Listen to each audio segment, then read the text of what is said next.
Bien sûr que ça n'est pas la mince affaire que pour ceux qui dirigent d'inséminer au-delà de principes d'éducation une propagande qui va se fondre et se mélanger dans le principe socio-éducatif qui consiste à fabriquer un être humain, le rendre réalisé à travers la société pour que celui-ci puisse se réaliser dans sa pensée, dans sa psyché, sans qu'il ne puisse nuire à autrui. On retrouve dans le système propagandiste qui est inséminé depuis la toute tendre enfance de l'enfant. On voit aujourd'hui avec les lois Evras et ainsi de suite, ça va beaucoup plus loin, mais à quel point on a inséminé dans l'esprit des hommes que systématiquement, ils doivent déléguer leur représentation pour que un individu, un groupe d'individus soient les décideurs au nom de tous pour agir sur tous. Et on le retrouve parfaitement dans tous les partis politiques. On voit effectivement les gens qui vont invectiver telle communauté, telle communauté, telle communauté. Et on peut voir, là je l'ai vu récemment, dans ce qu'on appelle des lois immigration, où l'Italie se serait mis en cheville avec l'Albanie pour pouvoir arrêter, mettre en état d'arrestation des gens qui sont des réfugiés en contraire, en contrario avec ce que représentent les droits de l'homme et du citoyen, les droits humains, les droits universels des individus à disposer d'eux-mêmes. Si les gens ne sont pas des criminels, pas des assassins, il n'y a pas de raison de les arrêter.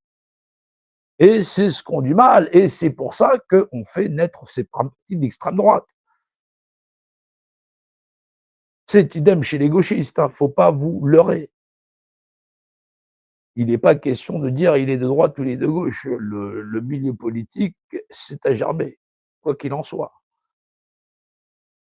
On fait naître chez les gens la possibilité de croire une seconde et de rendre possible, si le nombre de fanatiques pouvait en être présent, croire que le droit humain d'un individu à disposer de lui-même, de l'ensemble des hommes et de l'humanité, pourrait être mis entre les mains de certains qui auraient le droit de disposer, d'arrêter physiquement des gens, ne serait-ce parce qu'ils n'ont pas de papier. Essayez d'imaginer. Et de pouvoir les arrêter, de les mettre dans un camp de concentration, parce que s'il n'y a pas d'autre mot. Nous sommes dans des États nazis, fascistes. C'est là que nous vivons. Parce que la pensée qu'on a immiscée, qu'on a introduite dans les populations, relève de psychopathie, de sociopathie, où les gens, parce que certains les plébisciteraient, dans la gestion d'eux-mêmes, c'est une chose, penseraient avoir pouvoir sur autrui, ce qui est autre chose, dans le cadre de faire une contrainte par corps, de prendre celui-ci sans qu'il n'ait commis de délit, de l'enfermer dans un camp, sous prétexte qu'il n'aurait pas de papier. Les gens débattent sur des lois d'immigration, ou tout ça, c'est un exemple parmi tant d'autres. Parce qu'on peut mettre ça à différentes sauces. C'est là vous faire la relation entre comment les États ont-ils pu établir, et sans mettre de contraintes par corps, puisqu'effectivement, d'obligation, il n'y en avait pas. Mais que là, d'un point de vue sociologique et politique, parce que la tête du voisin qui viendrait d'outre-mer ou d'outre-tombe, de l'autre côté, là où effectivement on a décidé de faire des bombes, vendre des armements pour massacrer leur population, raser leurs maisons, qui sont obligés d'arriver ici parce qu'effectivement on a niqué toutes leurs ressources et qu'on a de jolis téléphones portables en ayant tout niqué. Non, il faut le dire. Piquer tous les sens, ben on se retrouve avec des réfugiés puisqu'on a fait de leur demeure un délabrement sans nom.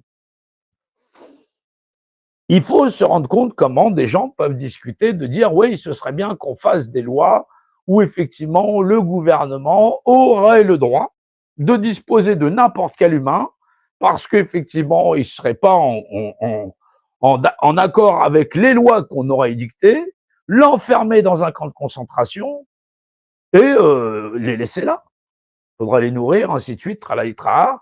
Alors essayez d'imaginer, alors les mêmes personnes, parce que c'est aux petites personnes, on leur balance des idées comme ça, et on attend de ces, parce que ces gens qui font de la politique, ils sont pas sans connaître quels sont les droits humains, quelles sont les libertés fondamentaux, la liberté fondamentale d'un individu à disposer de lui-même.